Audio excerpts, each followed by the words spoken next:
सगुन भन्ने सगुन चढाउनु पर्ने भन्ने हाम्रो चलन छ तामाङमा।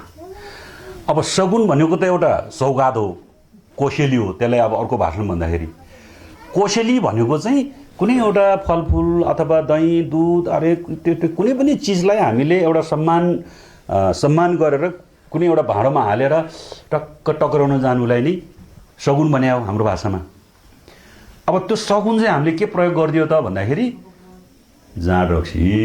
अलिक बिस्तारै भन्नुपर्छ है यो चाहिँ फेरि यहाँ यो गुरुले फेरि अब जाँड रक्सी त भन्यो न खानुपर्छ भन्ला कि भन्ने आशा होला। फेरि एकछिन बस्नुहोस् है, अब भन्दैछु है।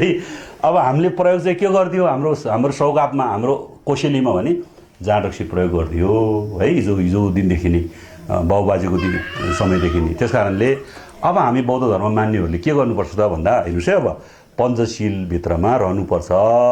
अब पञ्चशील चाहिँ के हो म सर भन्छु, हत्या हिंसा नगर्ने, चोरी नगर्ने, झुटो नबोल्ने, व्यभिचार नगर्ने, मादक पदार्थको सेवन नगर्ने। गर्ने होइन नि, फेरि मादक पदार्थको सेवन नगर्ने भनेको मादक पदार्थ हुने के भयो? जाँड रक्सी चुरोट बिडी यो भाङ धतुरा गाँजा यो सबै कुरा हो।